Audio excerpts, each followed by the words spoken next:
Bonjour monsieur, je peux acheter cette bouteille d'eau s'il vous plaît? Ça fera 80 centimes, s'il vous plaît.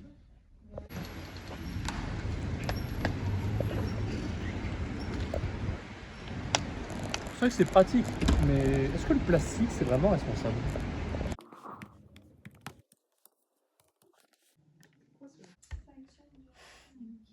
C'est quoi la consommation responsable? Je vais regarder. Alors, la consommation responsable, c'est une manière d'acheter et d'utiliser des biens et des services en tenant compte des impacts environnementaux, des conséquences sociales et de la durabilité économique. Ok, bon, c'est beaucoup plus clair. L'empreinte carbone moyenne des Français s'élevait à 11,2 tonnes équivalent de CO2 par habitant en 2018. Ce niveau dépasse largement le budget CO2 compatible avec un réchauffement limité à 2 degrés de plus, qui devrait être entre 1,6 et 2,8 tonnes de CO2 par personne et par an. La loi sur le devoir de vigilance vise à identifier et prévenir les atteintes graves envers la santé et la sécurité des personnes et l'environnement. Du coup, l'eau, est-ce que c'est vraiment responsable? On est obligé de boire de l'eau, non? Sauf que là, c'est quoi? Du plastique. C'est du plastique. Est-ce qu'il est recyclable? Pas trop. Je sais pas, 70%, 80%? Alors que l'eau, on peut l'avoir du robinet et on peut le filtrer. Et on peut l'avoir dans une gourde. Là, une bouteille d'eau, c'est pas quelque chose de responsable. C'est pas quelque chose de... Sur le long terme, ça va pas fonctionner. J'adore l'eau. Dans 20-30 ans, il n'y en aura plus.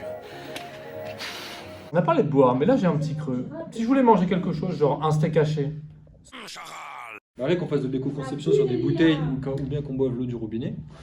Eh bien, un steak haché par exemple, pour produire 1 kg de bœuf, c'est 27 kg de CO2, 15 000 litres d'eau et 80% des terres agricoles dans le steak haché. Malgré l'éco-conception, la viande bovine ne sera pas l'avenir. si nous continuons à consommer comme nous le faisons actuellement, voici ce qui va se passer. Une augmentation de 3 à 4 degrés. Ce réchauffement sera d'ici 2100 avec des vagues de chaleur extrêmes.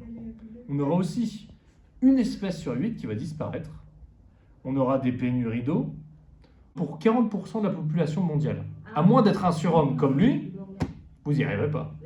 Tu es un homme oiseau, donc tu es un surhomme en fait. Il m'a laissé comprendre que j'étais un surhomme. Effectivement, C'est pas qu'aux consommateurs en fait à s'adapter, c'est aussi aux entreprises. Les entreprises doivent faire de l'éco-conception, produire en réduisant les déchets et l'énergie consommée, avoir des labels fiables, bien commercés, avoir des circuits courts, valoriser le local, limiter les transports polluants et l'économie circulaire, recycler, réutiliser, prolonger la durée de vie des produits et surtout la transparence sociale, garantir des conditions de travail équitables. L'objectif de développement durable 12 fait le lien avec la consommation et la production responsable. Il faut réduire le gaspillage alimentaire d'ici 2030, encourager les productions durables dans l'agriculture, l'industrie et l'énergie, promouvoir une économie circulaire pour limiter les déchets et la pollution, responsabiliser les entreprises, les États et les consommateurs. À la fin, le respect de l'ODD 12, c'est faire la consommation responsable la clé d'un avenir durable. Donc alors pour résumer, la consommation responsable, qu'est-ce que c'est?